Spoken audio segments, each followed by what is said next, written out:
Jakarta diguyur hujan sejak Jumat pagi dan lagi-lagi aktivitas warga tersendat karena banjir dan genangan.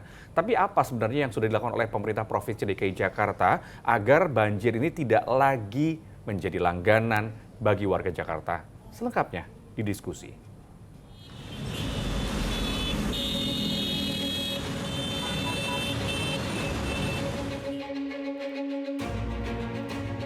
Hujan lagi, banjir lagi. Nama juga Jakarta, warganya sih udah pada paham ya. Tapi yang namanya banjir gak bisa dinormalisasi. Secara dampak kerugiannya kemana-mana. Kita diskusi.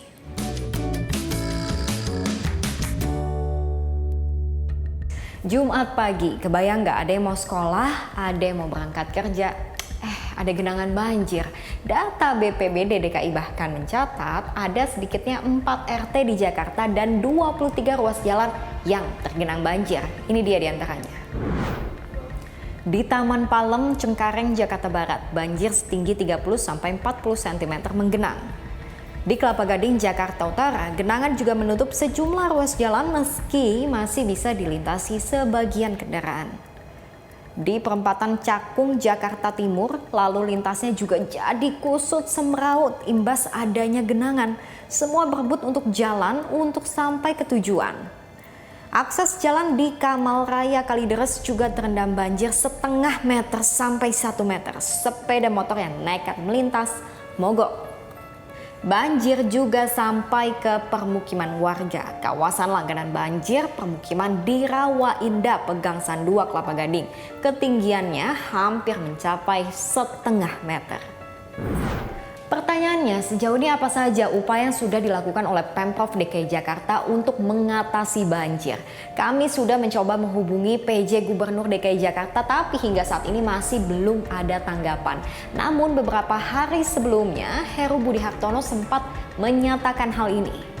Jadi, titik-titik tertentu di Jakarta masih ada banjir. Poin masuk akalnya adalah akan terus kita tambah pompa portable, dinding penahan, embung, pintu air, peninggian jalan, dan lain sebagainya. Nah, beberapa hari sebelumnya, ini dia pernyataannya. Sehingga memang masih di area-area titik tertentu Jakarta mengalami banjir jika curah hujan itu cukup tinggi dan curah hujan tidak berhenti di atas 5 jam. Kalau di bawah 5 jam dan curah hujan di bawah 150 mm, semua masih bisa diatasi. Nah, pengamat juga sepakat dengan hal ini. Di daerah beberapa lokasi yang juga tergenang ataupun terdampak banjir, karena sistem saluran drainase kita itu kurang bagus ya. Rata-rata sekarang lebar saluran drainase kita itu hanya sekitar 1 sampai 1,5 meter, Mas. Jadi kapasitasnya sebenarnya sudah tidak memadai dalam konteks kalau curah hujan kita ini menuju ke lebat ataupun ekstrim. Artinya di atas 150 mm per jam misalnya. Nah, ini yang harusnya menjadi catatan dari pihak Pemprov DKI kalau kita ingin menangani Jakarta secara bertahap tadi.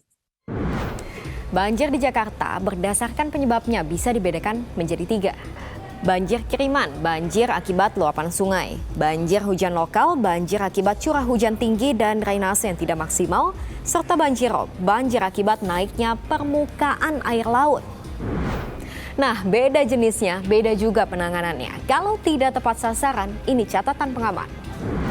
Di luar konteks yang hujan belum terlalu lebat ini ya, terus kemudian melihat kesiapan Pemprov DKI, maka bisa dipastikan akan terjadi 3. 1, pemukiman yang ada di bantaran kali pasti akan terdampak banjir ya. Begitu ada banjir kiriman, hujan lebat ya, misalnya di daerah Bogor dan sekitarnya puncak hujan lebat, maka bisa dipastikan pemukiman yang berada di bantaran kali akan terdampak banjir.